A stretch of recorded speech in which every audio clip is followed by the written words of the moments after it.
Welcome to the Relive the Moments podcast, a winning moment show. I'm here today joined by a man I cannot wait to interview, Gurenlian, who is more well known as The Beast.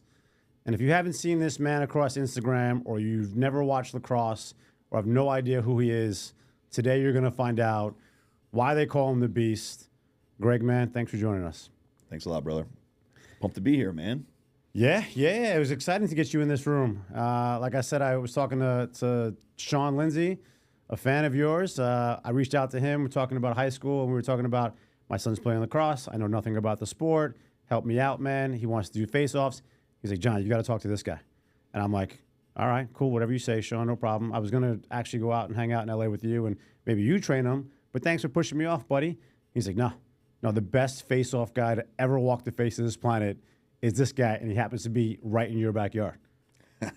So he's got a lot of compliments for you, man. He's a big fan of yours. He's a beauty. Lindsay's a beauty, man. Yeah, he is. He's a really good character. So let's talk about the different stages here of life.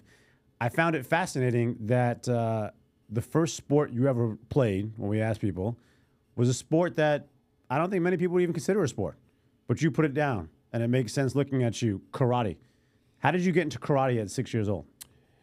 My dad was part of a big family, Armenian family in Philly, and they lived in Upper Darby and West Philly, and he had a tough upbringing. So one of his things was non-negotiable. He wanted me to do a martial art. And his belief, and I've learned to agree with it, is that if you know what you're doing, then you're not going to be a bully. You're not going to be a jerk. If you're comfortable in your own skin, you know how to protect yourself. So that was the first thing I learned was karate. I did Shotogan karate in Philly. I did it until I earned my black belt in middle school, and then sports kind of took over and I stopped doing it. But that's one of the things for me too with my kids is some type of martial art is non-negotiable. At least try it at some point, whether it's wrestling, boxing, karate. Because like my dad said, one of my favorite quotes is, it's not the loud guy at the bar you got to be worried about. It's the quiet dude minding his own business. He's the guy who'll kill you. And he's right. Like, I've never been somebody who seeks out violence or seeks out fighting because I don't have anything to prove. And my flexibility and my mobility, a lot of that's because I did karate for so long. Your dad sounds like a very smart man. And being Armenian, growing up in Philly, I could imagine how tough he had to be to be part of that. It was not a fun era back then. No. For anybody who wasn't like either Italian or some Philly native or a hockey fan. So yeah, I totally get that. I think also people forget that karate discipline, and you said it best, like flexibility. We forget a lot, I think, as athletes, that flexibility is the most important. Until you become an old man like me who still plays basketball, where I stretch more than I do anything before that case. When we were kids, we just wake up, go play, stretch. Like, what do you mean stretch? Coach, we don't need to stretch. Come on. Just put it in the game. Let's get this game started. I'm ready to go. What are we doing here? Yeah. But now I find kids are stretching a lot more because of coaches like yourself and before the game warm-ups. I don't remember ever warming up other than in basketball, layup lines, in soccer. Yeah. Quick little run. That was it. It was instilled in me at such a young age. We spent so much time on that. Because to do your kata or to do some of the forms and to maintain those positions for a long time while you're being dissected by your sensei, you learn this strength in those flexed positions, which is vital just for tendon connections and stuff like that as you're growing. But the discipline part is the part you hit, and I think having a sensei is akin to having a coach. But the difference is when you have a coach, you're part of a team. Whereas when you're doing martial arts, your sensei is basically an extension of your father. And I remember Jamal Benin was my sensei in Philly, and you respect that person, you listen to that person. That's a really vital part of growing up, in my opinion, is being able to listen to another adult of authority, be able to respect them, be able to learn from them when they're not exactly your parents. So I learned that at a pretty young age, which was pretty cool for me. Yeah, it's fascinating you said that because you're right. Kids are wild, all right? They're wild. They don't know how to take no for an answer. I joke around these times, like, I was the last generation to get hit. Okay, so you think about like baby boomers, like our parents, and then the generation after that. They were forged through pain. Sure. Right? I was the last generation to get hit and the first generation that if I hit my kids in public, it'd be the biggest news story. I'd be arrested on the field. Yeah. You know, it's insanity, to your point.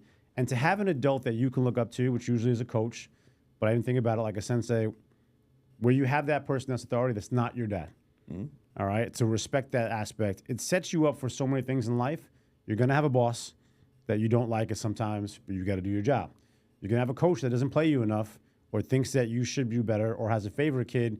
You still got to do your job. And learning that at a young age is super important. So I think you're right. If I had to go back to it, I think, Claudia, I'm going to put Maddie in some karate right now, who's only 9.5. Get her started on that discipline other than what I didn't do with the boys. Yeah. No, karate was a great blueprint for a lot of things I did in my life, for sure. All right, so you're 6 years old. You do karate. You get to middle school. What sports did you play? What was your first team sport you played? Soccer. Soccer was like right along with karate, right after karate. So I played soccer growing up. I wasn't allowed to play tackle football, and flag football wasn't a huge thing. So it was soccer, it was basketball, it was wrestling, and it was baseball. Were you always a big kid? No. In fact, that nickname Beast came as a joke. I was always a strong, thin kid.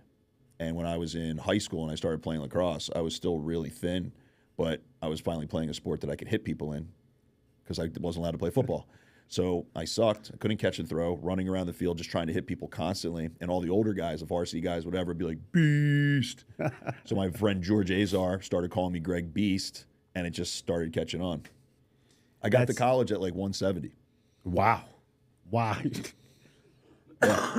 Yeah. I just saw your face, Claudio. Shout out to Chris Clark, Penn State Nutrition, 10,000 calorie a day diet while I was at Penn State.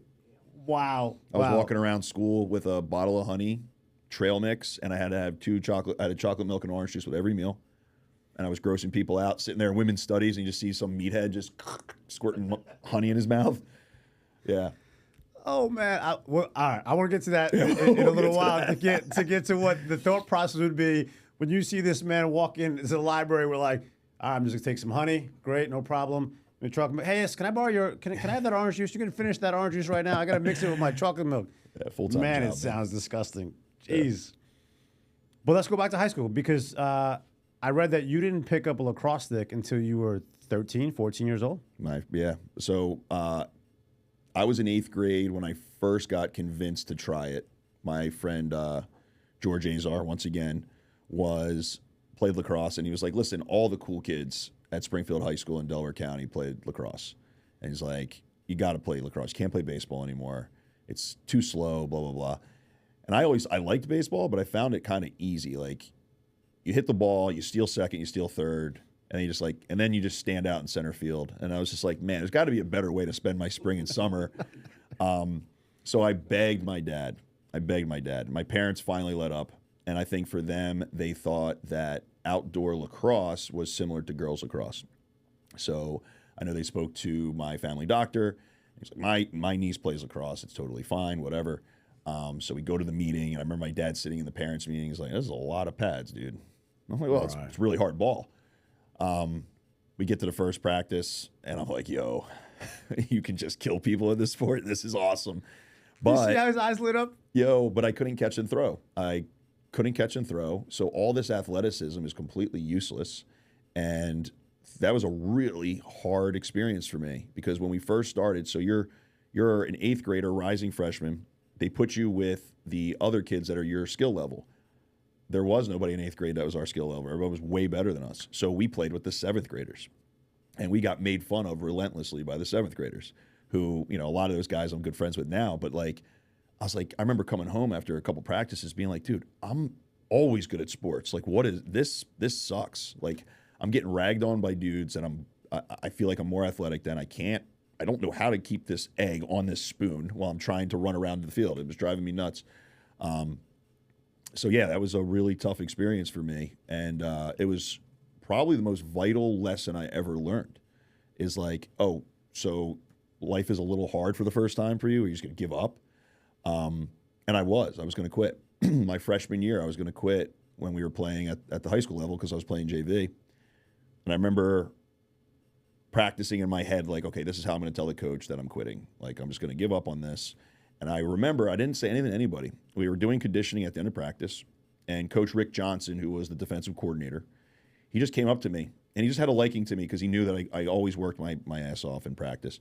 But he put his arm around me out of nowhere. He's like, listen, I know this has been a tough first year for you, but I promise you that if you keep playing this sport, you're going to light the world on fire. And I remember going home. I remember telling my parents, like, I think I'm going to stick with it. I think I'm going to keep going. Having a random adult who you kind of know through sports, but you don't know them that well, suddenly take the time to tell you something which is the exact thing that you needed to hear in your life, completely without you bringing it up, was one of the most incredible moments that changed the trajectory of my life, because I didn't want to let this guy down now. Right. So I take it you're a pretty spiritual guy if you feel that way. Yeah, I'm spiritual in the way of life has energy, and you can't produce it and you can't get rid of it, so it has to be shared, right? Yep. And he shared that energy with me. He didn't have to. He could have just blown the whistle, gone home, had dinner with his family, and called it a night. But instead, he took 5 seconds to change my life. That changed the way I look at coaching. That molded the way I became a father, because I didn't want to let this guy down, and now all these other things happen for me. I tell people all the time, like, I believe that the universe will always deliver. We joke around. I grew up Catholic my entire life. I'm not religious today by any means. Yeah. I believe that God is a man. He was handling the Old Testament, and then he found some life called the universe, and she's a woman because she runs everything throughout that case, and then therefore you got a whole new book that you're reading of happiness and the joy nicer in that one. case. Yeah, right. the nicer book. Yeah, the New Testament. Right. Yeah. Because only a man can do those Old Testament things, and only a woman can manage the world the way that is. I like that. That's a good way of thinking. Yeah, I'm not religious at all, but I do. I mean, energy's energy, and it's indisputable. So, like, for me, you choosing to share your energy with me in any way is a selfless act. Yes. And the least I can do is pay that forward at some point. Right. It's mindset, and I think to your point, like, energy is everywhere. Yeah. You could choose to ignore it, but it's never going to ignore you. And as long as you flow with it, good things will happen. I tell my kids, like, if you want something good in life, give 10 things. Yeah. Give 100 things. You'll get something good. It's not going to come when you want it. It's not going to come when you demand it. But just like it happened when you're a coach, it's going to come when you need it. It's going to come when you need it. Just give every day. Debits and credits. Debits and credits. We teach people about money. So I asked someone, like, how was your day? I had a good day. All right. Tell me about your day. Or I had a bad day, even better. I had a bad day. Tell me about your day. Well, I had an argument with someone at work. All right. That's one moment. One moment in a day. What about the other 50 moments you had today? Well, it was good. I had a great cup of coffee. I had a good conversation with Claudio. I had a chance to talk to Greg. My kids are playing tonight. So you had 20 great moments and one bad one, and you consider that a bad day.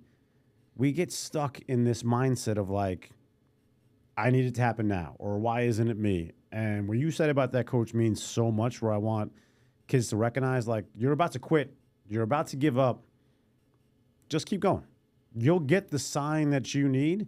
If it's meant to be, something like that will happen. I think that's a phenomenal story. What was that coach's name again? Coach Rick Johnson. Shout out to Coach Rick Johnson, the lacrosse world. Thanks you. These kids that he's training, thanks you. Yeah, I mean, there are so many things that you've created that we'll talk about that come right now from Coach Rick Johnson. Yeah, so a big shout out. All right, so high school, you had a semi good story in that scenario of championships. You went to the semifinals, I think, in the States. Yeah. Right? Yeah. So I became that weird kid that carried his lacrosse stick everywhere. So I'd go to parties. I'd have my lacrosse stick. Anytime I was home, I was in the backyard destroying my dad's plants, shooting on the goal. And I became obsessed with it. And at first it was to be good at something that this man believed I could be good at. But then it became almost like, all right, but, like, I want to be awesome at this. Like, I want to take anybody who made fun of me, I want your spot. Anybody who made fun of me on the field, I want to dominate you. And I got real lucky because Chris Britton, who's the head coach of the football team at Springfield now, happened to have been a Faceoff guy at Springfield, and he taught me the basics that I still use today. And I had a knack for it. And I think a lot of it was I'm just all fast twitch, and responding to the whistle was easy for me. And I was athletic enough to scoop the ball. So I was sitting there like, okay, the ball starts on the ground. I don't have to catch it. I go out there, I do this thing, I scoop it, and then I got to just be able to throw it to somebody. And that's how I got on the field. And I remember my junior year, I had made varsity my sophomore year. My junior year, I was the backup faceoff guy, and our starter got hurt in like the second game of the season. So they throw me in there in this varsity game, and I went like 9 for 10. And then the next game, I did it again. And then I just kept doing it, and I just kept crushing people. And by the end of the year, I was like team MVP. We made a run in the state playoffs. And I was like, oh, I found something here. So then there's a whole bunch of parents that were part of this, a whole bunch of coaches. I tell people all the time, I'm self-made, but I didn't do it myself, right? I put in the work. Well, I want you to say that one more time. I'm self-made, but I didn't do it myself. That's such a great line. I'm self-made, but I didn't do it myself. I love that. I put in the work, I put in the effort, I put in the time, the blood, the sweat. But at pivotal moments in my life, somebody gave me a hand up. Somebody believed in me in a moment I needed. So I had parents that were reaching out to my parents saying, hey, there's this winter league that Greg can play in. Hey, there's this tournament he should do. This summer, these are the recruiting things he should try. And I did all of them. People gave me rides. My parents were there. But they took care of it. And then I got recruited. And because of that, I got recruited. So, yeah, my senior year, we were a juggernaut. The only team in the state that could have stopped us was our rival, Ridley, who had just for that time, an obnoxious amount of Division I commits. And they knocked us out in the state semifinal. But, I mean, we won. Every year we were like 12 or 14-2 or something when I was in high school. Like we were a juggernaut. So you mentioned that the football coach helped you with faceoffs. The story that when you came in as a junior, where the faceoff guy got hurt and you came in, were you already training on faceoffs? No. Or you trained afterwards? He just taught me the rope. Chris Britton was also the JV lacrosse coach. So he was like, try this, because nobody else wanted to face off. I was like, dude, I'll do anything to get on this field. So Why do you think that? Why do you think nobody else wanted to face off? What's so hard about the face-off side that nobody wanted to do it? The thing that is a turn off for face-offs is the same reason that it's a turn on for certain people. I had competed in karate tournaments and championships. I had wrestled. I know what it's like to be one-on-one with somebody with nowhere to look. It's nobody else's fault. It just happened, whether you won it or lost it. That was a turn on for me. Like, give me that opportunity. Some guys are like, nah, like, get your stick dirty, or, I just want to score. Like, I want to play offense. I had no interest in that because I couldn't do it. For me, it was like, get me on the field and let me see if I can do something. And to this day, it's still like anxiety-wise, nervous-wise, like parents, players, they have no idea until you play in college on ESPN in front of a whole world of people, or you play in the pros where there's certain people that hope you fail because you run lacrosse clinics, and so do they, and they want to see you lose or whatever it might be. Those people right now, Claudio, know when they watch this, they know exactly who they are. I love that. Yeah, I love that. Because no one watches you closer than your haters. So yeah, I mean that's what I loved about it, that there was nowhere to hide. I'll tell you, my son, who you'll meet at some point, he's exactly that kid. Everything you talked about turning on, he just picked up lacrosse. I was telling you about it as now he's a face-off guy, and he hurt his wrist to the point where like he couldn't really bend. He couldn't pick up the stick. Right, broke the stick. It was a tough game for him, and he's only a sophomore, and he has no idea what he was doing in the beginning. But he just had that mindset of like, all right, put me there, and I'll figure it out. I just want to be on the field. And when Tyler Terrestein was had a chance to break the record and be the #1 all points leader in Section 1. Nathaniel couldn't play. And I was like, listen, man, don't play. You're only a sophomore. This is a moment that'll happen. If you really want to play lacrosse and be serious about it, you work on it over the summer, and you got time. You got plenty of time to figure this out. Like, the clock is really on your side versus anything, especially after reading your story. And he's like, all right, Dad, I won't play. Just said it to appease me. And then I'm at the game, and this little shit. Walked right out. Okay. He's all taped up. Walked out there. He's like, Dad, there was no way I wasn't going to win the face-off to make sure Tyler got that chance to win, to have that record. And you're right. Like, you're there by yourself in the stands. Everybody's good. They hear your name. Like, all right, come on, Nate, let's go. But you miss it. You're coming off that field. It's a lonely place. As a failure, as a lonely place, right? Because also on the lacrosse field, on the sideline, nobody else knows what you're doing. Coaches have no idea. Some will say they do, but they have no clue what the technique you're using, what the if the referee's lining you up incorrectly, if the other guy's doing something that's whatever it might be. You lose 3 or 4 faceoffs, especially if the other team's scoring on you when you lose the faceoffs. There's nobody that can help you. It's really lonely. It's like a kicker who just can't make a field goal. Right. It's fascinating you say it too, because I learned this year how important, right, the FOGO is, how important the faceoff guy is, and yet the majority of teams don't have a faceoff specialist. Yeah. Right? Like, to your point about the coach, have no idea what's going on. It's fascinating to me that the majority of teams, at least in New York that I've got to see, not Long Island, where basically that is lacrosseville for the state, but in Section 1 where you coach, the majority of teams don't have a faceoff specialist or teaching techniques and things of that nature. I asked my son, I'm like, hey, man, because I want to help him, but I have no idea what I'm doing.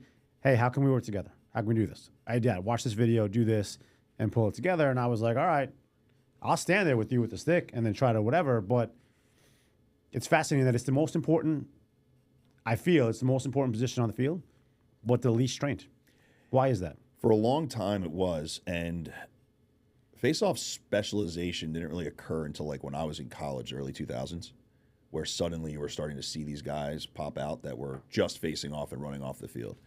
And at first there was plenty of schools, and even Team USA, there was resistance to it, where it was like, no, I don't do that. Like, it's just taking up a roster spot. Then Team USA gets absolutely whacked by Jeff Snyder and Canada, where they don't win a single face-off and they lose the gold medal game.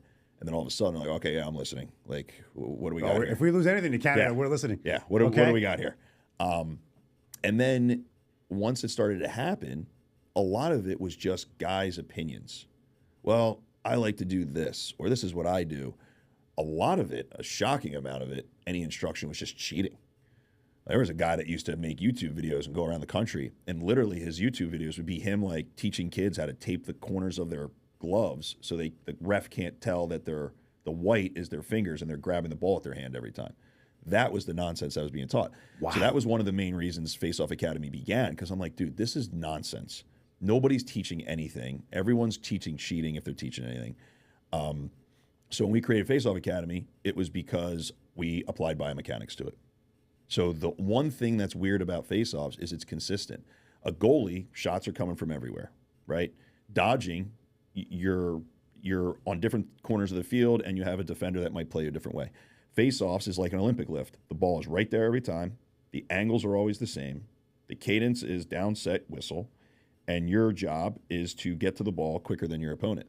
So we just apply those angles and that biomechanics that I learned in college to be an Olympic lifting coach to that. And we just built an entire system on it. And a lot of it had to do with wrestling too, because back then you could be on a knee and all that stuff, so you could rotate kind of like you're taking the back on wrestling. So that was what was the first time any kind of system was put in place. And when we coached 6 clinics, all those kids started whacking people. So the problem you have with face-offs now is there used to be not enough education. Now there's too much knowledge, and 90% of it could be wrong, right? So you might look over at this high school and be like, dude, they're 1 for 25. How come nobody's coaching their face-off guys? The problem is maybe someone did, but they taught them the wrong stuff. So imagine being a dad, and I've seen it. You're a dad, you've been spending a couple $100s a week for 6 years on face-off lessons, and then your kid goes to a big event and gets absolutely destroyed by a guy who learned the proper technique. So you just spent all this money and your kid took steps backwards. Right. And now it's really hard, because now you're going to deal with, proactive interference. You've learned all these things, but now you're going to have to override those things to get to the ground level to then get better. So that's what's happening out there. There's more information than ever on face-offs, and a lot of it is nonsense. Well, listen, I think you hit something, and I want to go back to when you became a faceoff specialist in college. But sports today, especially youth sports, it has become such a racket of how do I rip off the parents, or how do I just make as much money as possible? Because I don't want to say that everybody is ripping people off. To your point of like, I feel you're getting ripped off if you're not teaching the proper techniques. Okay, and if you never played the sport, and there's so much social media stuff that you don't know who the expert is, 100%. And parents. This is what I find the most interesting about sports. You might not know the expert personally, but you can know the expert by their resume. Like, the sports resume is right there. Professional sports and so forth, like the basic, the internet's right there. It's dude. right there. Yeah. It's right there because thank God to ESPN, who's been covering sports for so long. The pro level, the collegiate level, there's so many videos. High school, there's nothing. High school, we had newspaper clippings. The Winning Moments now is set to build high school sports, so there is more video and there is more things that you can have, and these kids can live on forever. Where we had newspaper clippings and maybe mom still has them, and maybe they're not, ink's not all out of it. Like, so fine. But for these coaches, I'm all about capitalism and make as much money as you want to make, and everybody should have a great life. But you have to do it the right way. You have to do it the honest way. Don't take these kids' money just because you can. Don't run a clinic because you think you know what you're doing. It's different if it's a 6-year, 7-year-old clinic. You just want the kids to run around and try to learn some basic stuff, fine. But when you start talking about $100, $200, $300 a week, and you're working with the specialist, whether it's a goalie or a basketball coach or lacrosse, you need to know what you're doing because you could fuck up that kid's life forever. Yes. We have a tryout every year. We do this event called I-95 Cup. I won't get into it, but basically we have a tryout for each state. And a lot of times I'll have kids that I've never coached. They'll come from Western New York or Northern New York or some other area in New York. And they'll come and they'll be like, oh yeah, and the parents will be like, this kid, he 75% in his area, he did really, really well. Won't win a face-off the entire tryout. And it's not, I take zero joy in that. In fact, as a father, I feel grief-stricken for the parents because you can see it on their face, like, what happened? Well, the guy who said he knew what he was talking about, it turns out didn't. And now your kid's a rising junior, and he just learned a really tough lesson, and he's got to go sit in a 6-hour car ride home now and wonder about what did he just do for the last 4 years. And that is a horrible position you would never want your kid to be in, because then as a parent, you're like, what did I do wrong? Like, please don't tell me that I just paid the wrong guy for the last few years. Like, there's got to be another answer. Right. And that's terrible. That's nobody wants to be in that position. Nobody wants to see that happen. But there's just a preponderance of that going on. The other thing too is now with the NIL world, right? Yeah. I run a program. Greg costs X dollars to come in here and do a professional job with my kids. But one of the kids he coached is a senior in high school and just committed to a school. I can pay that kid 1/15 of what I pay Greg and just have him run the clinic. Throw an AI image up there. Well, this kid isn't a finished product yet. He still has so much to learn. And people forget, like, as you know, it's one thing to learn something, but it's another thing to teach it. Yeah, teaching is hard. Yeah. Teaching it is very hard. So now you're seeing, okay, come here, pay a minimal amount of money to have him come, and then, like, what did the kids get out of it? A couple autographs, a couple pictures, that's great, but what now? Like, so you're seeing this all across sports. But in what I do, there's so much information. And like you said, one of my biggest pet peeves in sports right now, especially youth, is people are spending all their time on convincing you that it's a good reason to spend your money. Yep. Rather than just over-delivering and undercharging. And that's like my whole business model is undercharge it, over-deliver, so people walk away going, I definitely would have paid twice as much for that. And if you don't look at it that way, then in my opinion, you're a con man. Right. You really are. And if you don't think you are, you are. Yeah. You would love Chris Ward. His basketball program has been the #1 basketball program in our area for so long. He stopped coaching on the road, so now he only does local AAU. But he has the biggest basketball camp in Westchester. And I asked him one time, I'm like, listen, man, why don't you raise your rates? Like, your rate is basically the same rate as when my son was playing almost 8 years ago. He's like, why? Bingo. He goes, why? I love what I do. I make enough money. I want to give these kids the exposure and teaching. Like why? I could, but why? They didn't raise my rate to have the gym. There. So why? 100%. Why man. do it? And you just that level of coaching though, like yourself and that, it's almost like a lost art. It's almost a lost art because the money grab right now in youth sports is so It's painful. and we haven't even started because this NIL and holding kids back in 8th grade and reclassing then, it's only going to get worse right now. Insane. I'll have you back for the NIL. Yeah, we'll get into the a one nice that we 5 do. and 5 discussion. Yeah, we'll definitely do that. Yeah, the 5 and 5 is it's going to be crazy as well. But let's go back to your college. So you were not a face-off. There wasn't really, or was there a face-off specialist in? Because when I read it, it's like in college when you actually become a face-off specialist. How do you go from being a killer face-off and the beast in high school to then being technically a specialist in face-offs? What's the difference? So in high school, I never came off the field. Like by the time I was a senior, I was on the field the whole game, unless I needed a break, and I would run. What did you off. play? Midi? I played midfield, so I'd face off. I was on the first midline. If we won, I'd stay on. We'd play offense. If we lost, we'd run back on defense, and then catch a break at some point, clearing, riding. If we're man up, I was on the field all the time. You know what I love about this part right now is that you couldn't get on the field beforehand. You were getting made fun of by seventh graders, and all you want to do is get on the field. So you basically became the best at a position that controls whether you have to get off or on the 100%. field. 100%. So yeah. I'm not losing because I'm it. not getting off this field. I don't care what happens. I'm not getting off this field. Okay. So yes, when I get it, I'm staying on. You're telling me if I win this, I don't have to come off? Right. I got you. That's it. Yeah, but Check. but the other part. You tell me that when I was in 8th grade. But the other part about it was, you go from that where you're the alpha to then you go to the next level. You go to college, and you go to college, and I tell my son this. I tell anybody, you're gonna have this feeling when you get there of I'm confident in who I was, but now at this level, do I belong here? And whether people admit it or not, that's what happens. That goes into your mind. Oh, because you're playing with grown-ass men. I remember my first practice at Penn State. Now, I went to Penn State before it was cool, meaning like now it's a destination for top-tier talent. When I went to Penn State, I had no idea about the lacrosse team. I never watched them play. I committed to Penn State because my whole family went there. My whole dad's side of the family, aunts, uncles, cousins, they all went there. I'd grown up watching Penn State football. I could tell you every single quarterback at Penn State since like Tony Sacca. So when I went on a recruiting visit, the fact Penn State was asking me to come there. That was it. It was a wrap. That was my dream. They had you locked up. So, I went on recruiting visits, but I was absolutely going to Penn State. So when I got there, I get on. I didn't really know the guys that well or whatever.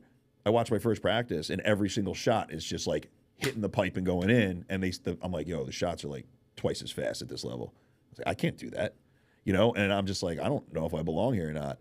And then you acclimate. You deal with like your first semester of strength training at the college level. You start to get used to the guys. You start to get used to the pace, and then you do a couple tournaments, and you're like, oh, I can totally hang here. Okay, cool.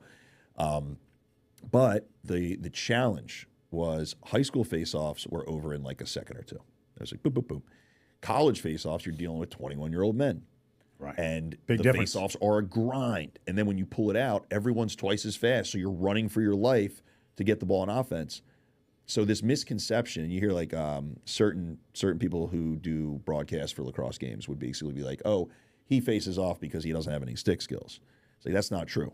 You face off because you're the best face-off guy on the roster and your team needs possession. The problem is that's exhausting. And your stick gets mangled, and you're basically doing a 5 to 20 second wrestling match followed by a 30-yard sprint and then off the field. Doing that 20 to 30 times in a game and then being asked to play midfield on top of it, it's not sustainable. And every year I was at Penn State, we tried. So I was on like the third line midi, also facing off. Then halfway through my freshman year, I earned the starting job. So I was taking all the face-offs.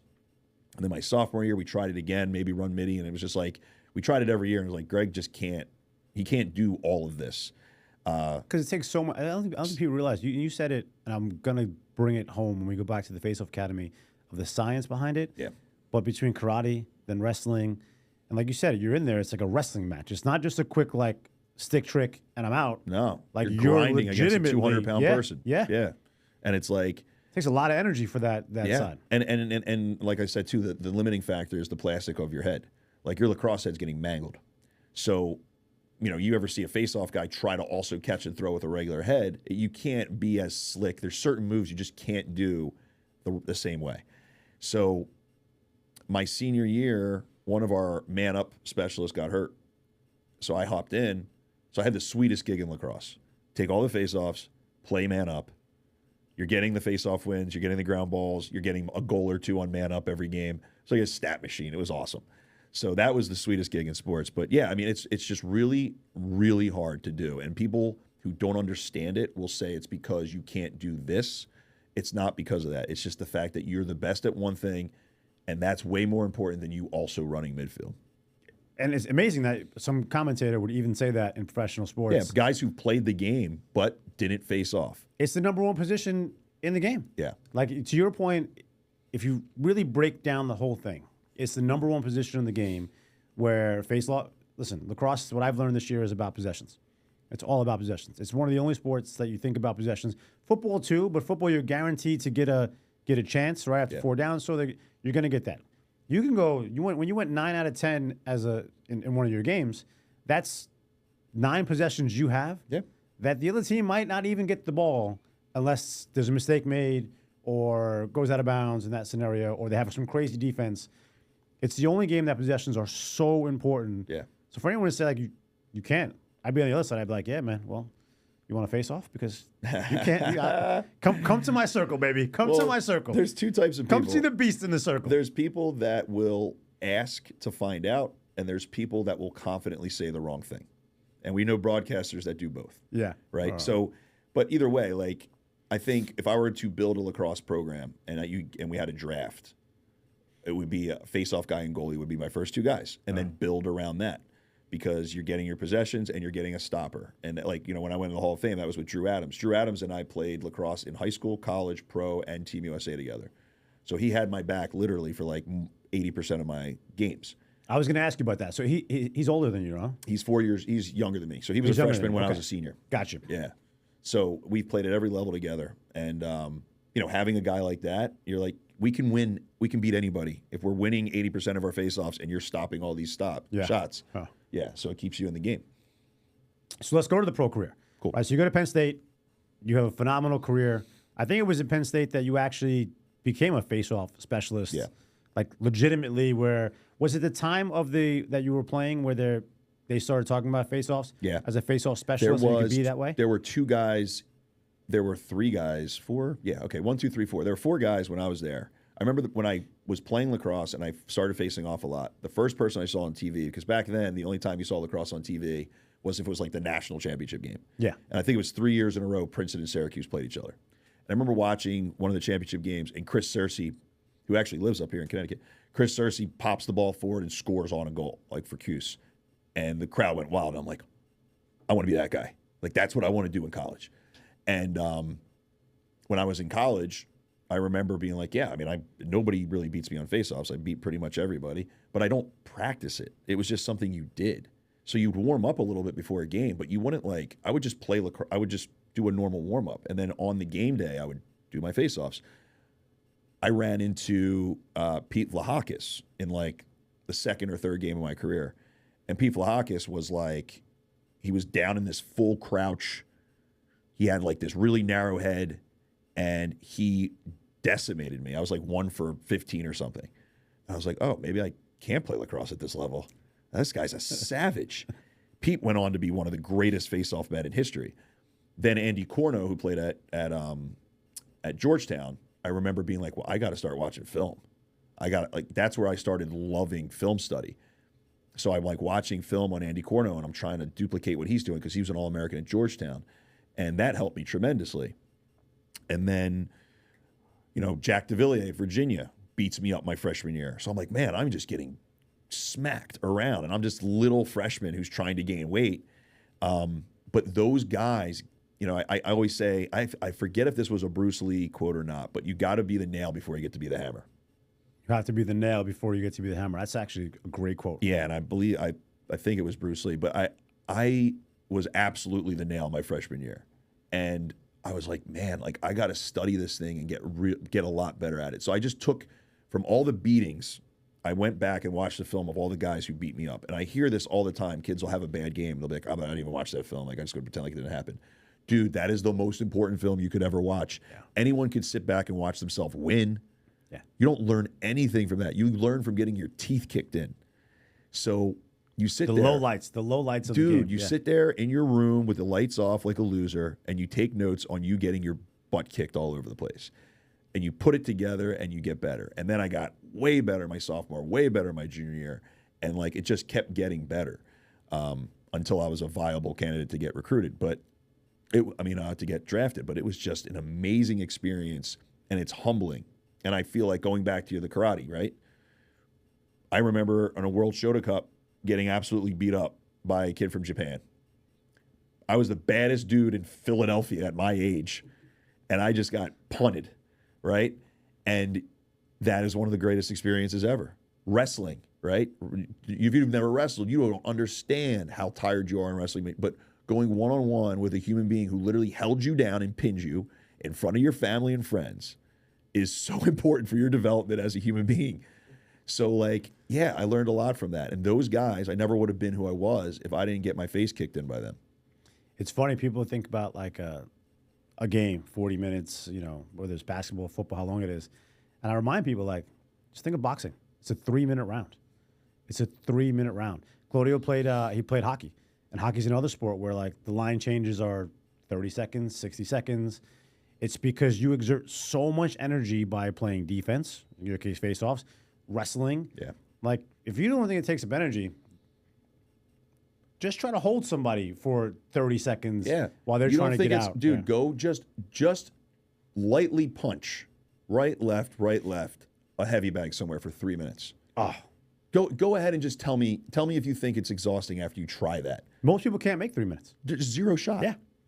Your shoulders will give out. You have no idea how hard it is to be in that kind of situation where if you let up for a split second, you get your gut punched, or if you're wrestling, you let up for a split second, the guy throws you on your back. And it happens that quick. Yeah. You're absolutely right. It happens that quick. All right, so let's go to your pro career. So now you're out of Penn State. You go pro. That's funny because I was talking to Sean. He was talking about his camp that he had to go to for recruitment and so forth. And we talked about the difference. So the difference of the salary that you get if you go first round top or second round. So what was your starting salary when you became a pro lacrosse player? I think it was $3,000. Yeah. His was 8, I think. 8. It was 6 if you didn't make the first round. It was 6 if you didn't make the first round, 8 if he made the first round. And it's funny to me because people look at like, all right, pro lacrosse player, any professional. I mean, pro cornhole players right now get more than $8,000 to play cornhole. Yeah. Okay? Which is a joke, but to their defense, they don't miss. They don't miss. Ever. Dude. Yeah. Ever. Being the best at anything, you should get paid for it. You should. That's a great line. The funny thing is the salary cap was the max salary was $16,000. And that didn't change from the time I was drafted in 2006 to when I retired from the MLL in 2017. So how did you support yourself throughout that? So for me, lacrosse was this. I got drafted and I thought it was hilarious. I was like, I'm not good enough to be drafted. Like my first game, they throw me in there because Rochester was dead last in faceoffs in the league. I go in. Kevin Cassis is standing right next to me. He's my new teammate. John Grant Jr. is over there. I'm laughing at my situation. And I go out there, and my first face-off is against Pete Lahakis, who had, I think the week before, had just set the record for most face-off wins in a game. And Gary Gates on the field. And I'm like, what the hell am I even doing here? This is hilarious. I looked at lacrosse as like a thing that I did on weekends. I didn't look at it as like, this is going to be my career. My career was as a professional strength coach. I was at Penn State. I was working to be a grad assistant to get my master's in human performance. I wanted to be a career Division I head strength coach. So my first game, I score in like 4 seconds. And I was like, holy crap, what's going on here? And I went like 7 for 13. And I remember just being like, my friends came up with my dad. They drove all the way up to Rochester to watch, and they're just going nuts in the stands. And the game ended, and I'm like, whoa, my God, this is such a rush. And I was like, this is way more fun because there's a 2-point line. There was a shot clock. Like, none of that stuff was in college lacrosse at the time. I'm like, this is the best version of lacrosse. And then you go out with the team afterwards, like to the bars in Rochester, and you're like, oh my God, this is so cool. Not until 2011, when I blew my knee out, did I really understand what I had in my hands as far as being a face-off man at the professional level. And when I blew my knee out, at that point, I moved to New York City. I was working as a strength coach at Reebok Sports Club. I had started my own business called Brawlic Strength. I had a very large book of clients, and I was just I was doing my thing. Lacrosse was the weekend thing. And then when I blew my knee out, I remember sitting there that summer and like going to therapy, and my wife, who I was living with at the time, my girlfriend at the time, was taking care of me. She was helping me get the PT and back, going back to work. And I remember sitting there just being like, dude, I had this thing in my hands. I worked so hard for it. And I never really thought I never tried to reach my potential in it. I almost felt ashamed. So we're going back to what we talked about at the time. There were no like face-off clinics or camps other than guys teaching cheating. So my buddy Jerry Raganese and I said, let's start face-off camps and let's see how it goes. And so I wrote an entire training system based on biomechanics. We started doing that. That took off. But also, when I came back the next season, by far was my best season statistically. So I was like, all right, 2011, not right? 2012.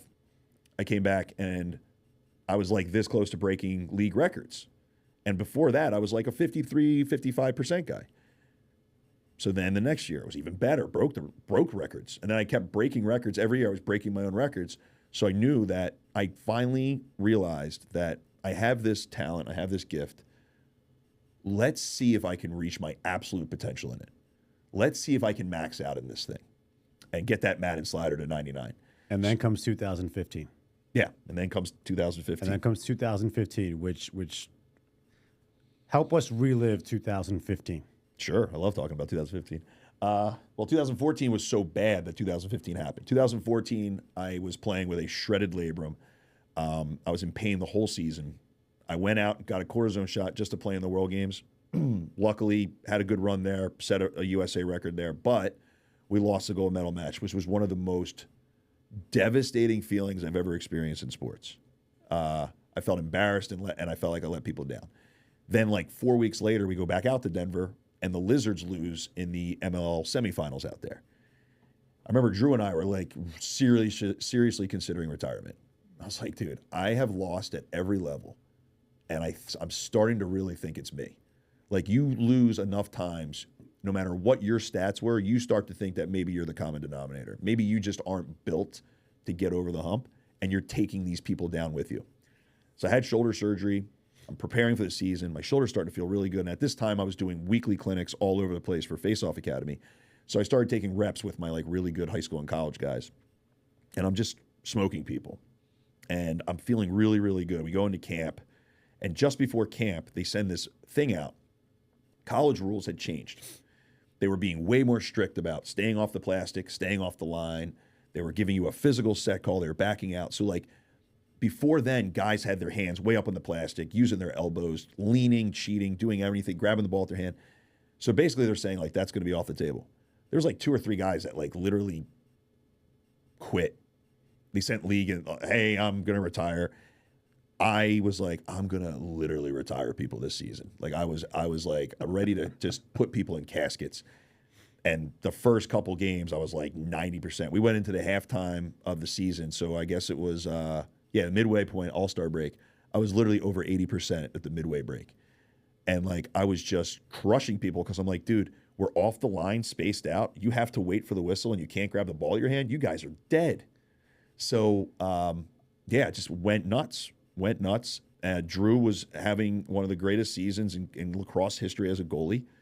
We had made a trade for Paul. We had a loaded roster. We started off the season like 8-0 or something. And then little things start to happen. Like, Paul's foot he was trying to play through a crack in one of his foot, his metatarsals.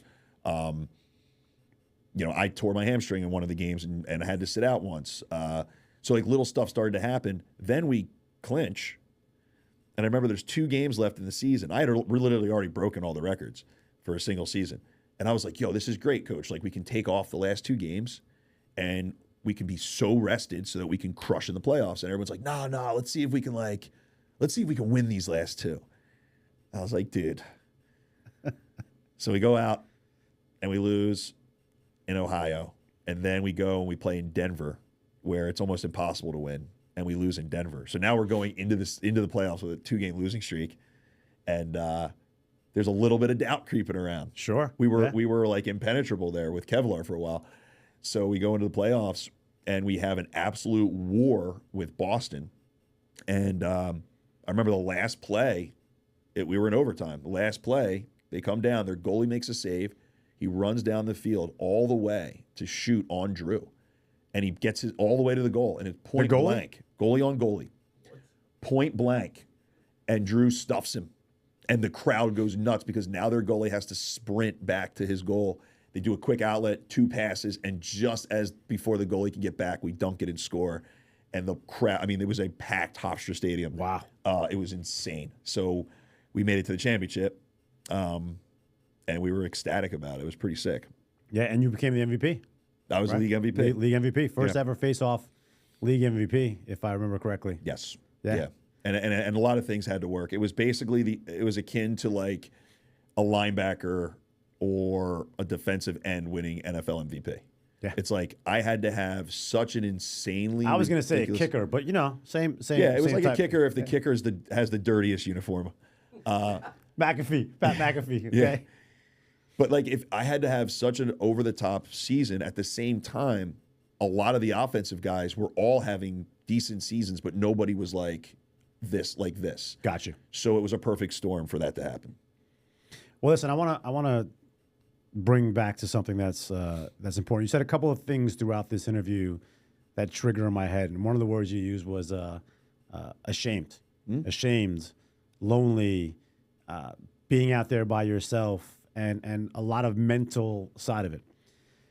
So it's June is Mental Health Month for men. I think shame is the word that I would teach every man. Like, listen, there's like stages of grief. You have shame, and then guilt. Move your shame. You should be ashamed of nothing. No one should be ashamed of anything in life. Shame is like the root of all evil when it comes to your mental health. So take your shame. You're ashamed that you lost some stuff. Move it to guilty, right? Just move it over to the bucket. Because once you move to guilty, then you're in a safe zone, right? So all these things that you grew up on, right? Your dad put you in karate because he had a tough upbringing. You dominate that. You get into wrestling. You then fall into the position of face-off specialist, which again, like you said, is lonely. You're lonely up there. You're either going to be a hero or a zero in that scenario. You're going to win or lose. There's no in between in that case. No one can help you in that moment. Your teammate can't rush in. It's not like girls lacrosse where they're around the circle. You are there. You got it until you win it, unless the ball rolls too far in that case. And you talked about all the accolades. Like I literally watched you going through high school and then college, and then you get to the pros, and you're like, I was ashamed that I was losing to these guys that A, were older, B, had more experience, and C, it's not like you came out of Penn State like you were just some lucky to be here. My dad owns the Rochester team, so he put me on. You've accomplished so much in that scenario. How at any moment, anyone looking at you now, I don't think would ever believe that you felt ashamed as a professional lacrosse player. Like, how did that come about? I think a lot of it is rooted in our mental space. Like, we're born with a certain operating system, right? Everyone's born at a certain level with certain things. Then you are nurtured based on your environment. So, like, for me, I'm just hardwired the way I was born is I had debilitating social anxiety, right? You go to a wedding, and you know, like one person, that person goes off real quick to the bathroom. Biggest nightmare ever. I was terrible at small talk. I was terrible at making adjacent friends, like just like, oh yeah, there's that dude over there. Like, oh yeah, we're buddies. We can talk for a little bit. You're either like, I can tell you my whole life story and you'll help me bury a body, or I don't really know you that well. I had my own anxiety, my own issues, where, like you said this perfectly earlier. You could go through 50 good things in a day. You're let that one thing. I was always a person to let the one thing. You could tell me 100 good things about myself. You could make one critique, and I will only hear the critique. That's just how I've always been. Yeah. I also grew up in a household where we didn't really talk about mental health. Just wasn't part of my parents' upbringing. It wasn't part of what we discussed. And men didn't go to therapy. You know, men didn't do that stuff. No, man up. Be a man. Just be a man. Dust it off. Be a man. Be a man. Be a man. Exactly. And it was also, I didn't know. Wasn't given the tools to have a discussion about what I needed or to open up about things. So, you know, for me, I think I gravitated towards things that would, hurt me, right? Like, face-offs are a really tough thing for a kid who has his own issues as far as anxiety. Self-worth was, even though I did karate, I knew what I was capable of, but my self-worth was always in a doubting position. So I gravitated to something that couldn't have been more detrimental to my mental health. Then on top of it, I started running face-off camps where you're putting yourself out there and you're telling people, you should come work with me because I'm really good at this. So that's always going to involve detractors coming, right? And then we're in the social media era where it's always the guy sitting in his mom's basement who has the troll accounts and the constant blah, blah, blah, blah, blah. So I did all the things I could to put myself in a really terrible position as far as mental health goes. And then all of a sudden, you accomplish all these things. For some reason, you're still doubt yourself. Then you retire, and then a pandemic hits, and then all of a sudden, you're just sitting at home twiddling your thumbs, and you're like, I went from being the baddest man on earth at something to watching other people do something that I used to do and love, and I don't know how to handle it, you know? And I think that is one of the craziest things I've ever been through. So you're in this lonely experience right now where talking about you're on top of the world, right? You're the guy that's in the bar that after the game, I remember you, everyone's buying you the beers, right? Top of the world to then retiring and now being essentially locked in a house. Yeah. Right? You're married at this time? Yep. Right? I believe you had one child. Yeah, I had Jax, and he was little. Yep. So, how did you get through it? Huge part of it was my wife. I mean, my wife was a psych major. I always know I'm being analyzed, but she is so pragmatic. She's so down to earth. She understands. Like for her, it's all just chemicals, like happening in your brain. None of this is your fault. Yep. You're just a victim of circumstance, but let's iron it out. Let's figure it out. Why don't you talk to somebody, go to therapy, blah, blah, blah. And she was relentless about it, as a Jewish wife would be. And thankfully, it convinced me to do those things. But I think also it just takes time because you have this, you know, you and I talked about it earlier. We have this identity crisis that happens where I go from Greg Gurenlian, son of Pam and George, who grew up in Springfield, to suddenly, all of a sudden, I'm just Greg Gurenlian, Faceoff guy. The beast. Yeah. And it's like, that's the only thing you are. And your self-worth is directly correlated to what was my stat line last Saturday. Oh, I'm 17 out of 21. That's how good I am as a person. You know what I mean? And all of a sudden, that isn't there to tell you what you are anymore. So what am I? Am I a dad? Yeah, I'm a dad. I'm a husband. There's no crowd cheering for me when I wake up in the morning and make breakfast for my kids. I work. I make money. I work really hard at it. So I tried throwing myself completely into that, making videos, doing a podcast, trying to help the league with their face-off situations, being an analyst. And I started to realize that, man, I'm doing all these things because I'm trying desperately to hold on to the lacrosse. And it became a toxic relationship with lacrosse where I was like, man, I think I overstayed. I think people are sick of me. I'm sick of me. I don't want to hear my own voice anymore. And then all of a sudden, like, that goes away. And finally, after some time, I remember coaching Jackson. And this is very recent. Coaching Jackson for the first time. It was probably second grade, coaching his lacrosse team. He's 9 now, right? He's 9. Yeah. So I coached his third grade team this year. But last year, I coached his second grade team. And then this first game this year, he wins a faceoff, pops it to himself, runs down and scores. And it was like this feeling of just like so much pride that you literally feel like you're going to explode. And you're like, my son and I have a core memory that is exactly the same because I've done that exact thing on a lacrosse field. And we have catches now. And my littlest, my 4-year-old jumps in and we have catches. And lacrosse has literally become what it was supposed to be, which is the medicine game. Yes. Where now it's a link that we share as a bond. And I have a very healthy relationship with it now. Now I'm Greg Gurenlian, which means that I'm a dad, I'm a father, I'm a husband. I run lacrosse clinics for a living, but it's not who I am. I used to play lacrosse, and I was good at it. And that's all it is. And I have come full circle with it, and I have felt, and I'm finally at peace with it. And that's why when I got inducted to the Hall of Fame this spring, it was just serendipitous because it was like, wow, the timing is perfect here. I actually am happy about this and want to do it now. And it felt unbelievable. But it takes time. It takes so much work. And it takes really painfully looking at yourself in the mirror. And I feel like, once again, that's where sports comes in, right? I have watched myself get embarrassed on film, like for a living. I've studied it. I've learned from it. So in order to peel back those painful thoughts and be like, I got to look myself in the mirror and really understand who I am, we're a sum of our experiences. Some of those experiences are terrible. Some of those experiences are good. You made mistakes and you learn from them. And like you said, stop being ashamed of your mistakes. Mm-hmm. Embrace it. You can feel guilty. You can work on that. But for me, I've said this in my interview before, it's really hard to ever regret anything when you know that it led you right here. You're in the right place at the right time. I want to give anything. Yeah. I would give anything to stay right where I am. I'm so grateful for it. So you can't really harp on the mistakes you made because you ended up here. I always love when someone asks me, do you have any regrets? And my simple answer, because the person's asking me, like, do you have any regrets? No, because if I did, I wouldn't be sitting here talking to you right now. Bingo. So it all happens for a reason. I think kids should understand that. You said it perfectly. It takes time.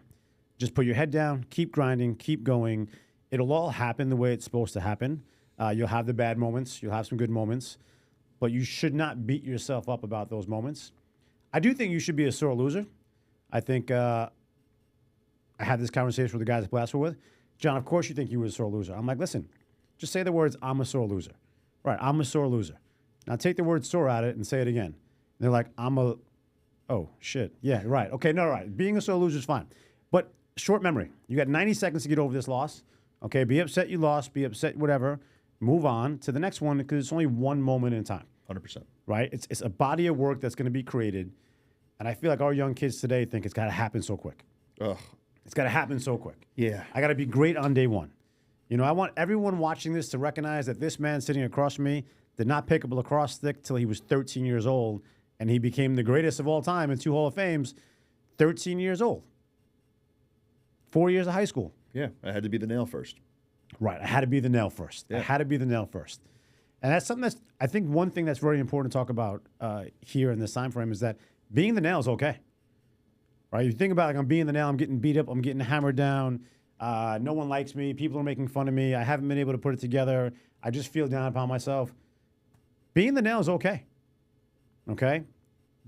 Take it, appreciate the nail. Yeah. Gratitude is the one thing that if I could go back, if I could be a school teacher and teach kids any class, I would just teach gratitude. Oh, yeah. 100%. There's a thing where people talk about, like when I was a kid, my parents would say, if you're angry, just count to 10. Okay? And I'd be like, and I was always the one that was like trying to hack the system. All right, great, I'm angry. 1, 2, 3, 4, 5, 6, 7, 8, 9, 10. No, you got to count slowly. Why? Is it going to change? Like, I'm angry right now. I'm just going to stay angry. The emotion's there. I didn't learn later on, so the cortisol's running through your body. And, like, to your wife, like, I scientifically broke down that we have the #1 drug dispenser right here. We take supplements to trigger our brain to release the drugs that we're looking for. Or look at Instagram to find some dopamine and some fake stuff. But if you just look at it and say, hey, every time that you're upset about something, just start listing things you're grateful for. And I guarantee you that if you keep listing, you 100% will forget why you're mad. It will work every time. Every time. My wife and I, we put our kids to bed now. We go sit on our deck, and that's what we do. There's also a book called Stoicism that I've started reading, and it's just one page, just little quotes from Marcus Aurelius or whoever else, and it helps you kind of explain what the meaning of that quote was, and it helps. And then you just sit there and you go, man, like my kid, I'm sitting on my deck right now in Mamaroneck, New York, just a kid from Springfield. Like, what am I doing here? I earned it. You know, I got my healthy, happy kids up in bed. Like, you know, thank you for this. You know, and then, like you said, whatever you were mad about, if you still are mad, dude, then you got some serious work to do. It's got to be. And you got some serious work to do in that case. But then at least you know. Yeah. At least you know you have to do that work, because I do believe that no matter what we do, minor few people, like, you know, the ones that become serial killers and the rest of it, minor few people that can't do the work to change it. I love the other quote where people say, a zebra can't change its stripes. When I was going through my shit, people are like, listen, a zebra can't change its stripes. I'm like, you're right, a zebra can't change its stripes. The problem is you thought I was a zebra. Yeah. I was just full of mud. When I got all washed off and all healthy, you recognize that, oh shit, man, he's not a zebra. Yeah. Like, yeah, so you're not about changing your stripes. It's about just cleaning up that mental health. And I think as a coach, right, I mean, as a dominant athlete as you are, I understand why you called your training program like brolic, because clearly you weren't brolic. You just wanted people to be brolic in that scenario. But as a coach, as a father, what is one piece of advice that you would give all these kids and anyone watching, kids, adults, men for that matter, boys who are going to be men? Like, how can you handle that moment when you're going through it? What's one thing that you would say to them? Be where your feet are. And Coach Seth Tierney at Team USA says this all the time. This is one of my biggest struggles in life, right? You and I could be sitting here doing this show. In the back of my head, I'm like, oh my God, dude, I have to do this, I have to do that for this work, tomorrow. Or I could be with my family and think, oh my God, I got to answer all these emails. Or I could be traveling for work and I miss my family. I was never where my feet were. So how can you enjoy anything? What's the point? One of my biggest regrets in life is that I didn't enjoy 2015 when it was happening. I look back on it with fondness now, but I had so much pressure on myself to win a championship, so much pressure on myself to break records and be the guy, because I thought it would help me business-wise as well. And I needed that year to sell myself on the fact that I deserved to be a winner. I didn't enjoy it. I wasn't where my feet were. And like, what's the point, right? Like you'll see like right now, like my son will be playing sports or something, and every parent's just like, which makes sense. You want to get it on film. Yeah. But you weren't there for it. You weren't in it, right? And we live in a generation now where the term "you had to be there" doesn't exist anymore, because everybody's there because it's on film. But what happened to the special moments where you had to be there? And I think if you can, my dad said at our wedding in his speech, he said, make memories. So every day it's like, you can't make a memory if you're not in it. You won't remember it. Sure. So for me, I tell people, like, be where your feet are. If you just live in the moment and focus on the thing you're doing at that time, not only will you do it correctly, not only will you enjoy it, but you will remember it so vividly the rest of your life. It'll be so much better than pulling your phone out and taking a video of it, or flippantly just saying, I'll get to it later. Just be there. So I laugh when you said that quote. Claudio's been to my house. You guys definitely got to come over for the 4th of July barbecue. And I have a sign in my house. I have a grass wall, and there's a neon sign that says, be where your feet are. Ah, amazing. Okay? So psychologically, I used to tell people when I learned it at first, it was like, all right, get out of your head into your body, out of your head into your body. And I was never really good at meditating. I'm more of a daydreamer like Einstein was. I can't just sit there. All right, feel your toes to your knee. Once I got to the knee, I was like, all right, I can do this. I don't need to do the rest. Let's go. Yeah, I beat it. Other things that have to happen. The complete opposite of what meditation is. Yeah. But be where your feet are, which is my biggest advice to everybody. And I love that you said it, and I love that your wife's a therapist. But it's actually scientifically, there's a trick. So we could do it right now. If you think about anxiety comes from the future, depression comes from the past. And when I tell people like be where your feet are, they're like, yeah, okay, you just mean being present. I'm like, no, like literally look at your feet. Like look at your feet right now. Yep. Tell me what you see. I see white sneakers. What else do you see? I see my ankles. I see the ground. I see my legs. Describe the floor. The floor is a grainy wood, but I can't tell if it's real wood or not. And where is it right now that you are? It's below my feet. Right, and you're in Stamford, Connecticut. Yep. Right, you're just present in this room. Yep. And anybody who's stuck with anxiety, like literally, I've done this with thousands of people. If you just look at your feet, like physically look at your feet and start thinking about like my feet are in the sand. I'm at the beach. I'm not over here thinking about I got to pay this bill. And I'm not over there thinking about like, shit, my dad wasn't good to me. I'm literally at the beach. That's true meditation. It is. Yeah. It puts you instantly, focal point. Psychologically and scientifically, it puts you instantly in the place. Now, I can't keep you there. I can't keep you present. But anywhere you are in the world, just by looking at your feet, I could get you present. And then the rest of you got to take it from there. So Brilliant. I'm so glad you said that. I'm going to do that today. Yeah. Listen, man, I really appreciate you coming on the show. It's been phenomenal spending some time with you and interviewing you. Obviously, it was much longer than I had anticipated, which I love the conversation just flowed. I'd love to have you come back and join us on some other things when we talk about the NIL. We're going to do a report on that over the summer and how it's changing sports. It'll change the business of kids and parents. Sure. I mean, I didn't think some parents can get worse, but We'll see. We'll see. People find ways to get worse. People find ways to get worse. So I appreciate you coming on, and thank you for spending the time with us. Thank you very much. I appreciate it, man. This is great. Thank you, everybody, for joining us here. Really appreciate you spending some time with us. Please like and subscribe. Share this show everywhere that you are. Apple, Spotify, YouTube, Instagram, TikTok, whatever social media platform that people are actually inventing right now while you're at it. It's all to get exposure to more people, give advice like we just got from Greg, the Beast. This way people can learn how to be better people through these stories. That's it. It's a wrap.